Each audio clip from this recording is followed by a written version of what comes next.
Tu sais, Oui, Madame Matendalé. on va continuer. D'accord. Le meilleur moyen de faire oublier la maladie, c'est de ne pas en parler.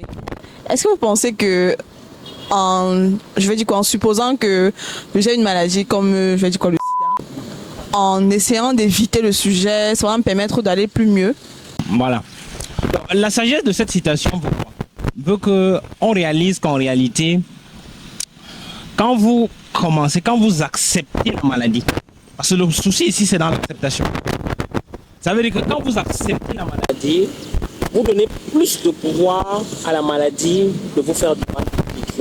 Okay. En formation, quand j'éduque, quand je forme mes étudiants, je leur demande toujours de faire attention, de faire très attention à la phrase je suis, à toutes les phrases qui commencent par je suis. Rendez-vous compte, c'est peut-être des expériences que vous avez déjà faites. Le matin, vous sentez un début de fièvre. Vous n'en parlez à personne, vous avez comme l'impression que vous êtes au contrôle de la fièvre.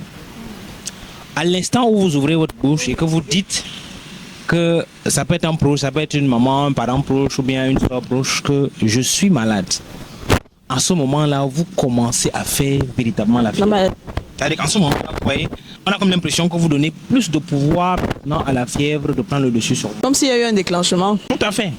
Parce que le problème avec ça, c'est qu'au moment où vous affirmez que vous êtes malade, vous donnez, comme je l'ai dit, plus de pouvoir et l'emprise du mal devient encore plus profonde. Parce qu'en ce moment-là, vous avez accepté que le mal est présent. Or, le fait de ne pas accepter ou bien le fait de ne pas confesser, c'est comme si vous ignorez le problème. C'est comme si pour vous, le problème n'existait pas. Et quand le problème n'existe pas, le problème meurt de lui-même. C'est-à-dire quand vous prenez conscience que, ok, là, j'ai des maux de tête, vous en parlez, vous en répétez, vous avez comme l'impression que les maux de tête prennent plus d'ampleur. Parce que vous acceptez le problème. Mais si vous ignorez le problème, ça va vous ne donner même pas une chance au problème d'exister. Prenons par exemple, je vais prendre une autre illustration. On vous a souvent raconté des personnes qui ont été victimes de l'agression, qui, dans l'environnement de l'agression, n'avaient ressenti aucune douleur. C'est-à-dire que vous êtes peut-être dans un échauffouré, on vous poignarde. Vous ne vous rendez pas compte qu'on vous a poignardé. C'est plus tard, quand vous voyez par exemple la main, vous regardez, vous réalisez à ce moment-là. C'est comme par magie, vous avez comme l'impression que c'est effectivement à ce moment-là que vous commencez à ressentir la douleur. Parce que vous avez pris conscience de la douleur et vous permettez à la douleur de s'affirmer. Ça veut dire que vous permettez à la douleur d'avoir plus d'emprise sur vous. Or, si c'est pas que la douleur vient de naître, la douleur était toujours présente. Mais puisque vous n'avez pas conscience de cette douleur-là, vous ne donnez pas une chance à la douleur de s'exprimer. Mais maintenant que vous avez pris conscience de la douleur, vous permettez à la douleur de s'exprimer. En ce moment, maintenant, la douleur s'exprime. Et là où va l'attention, parce que plus vous allez garder l'attention là, plus vous allez donner de l'énergie à la chose.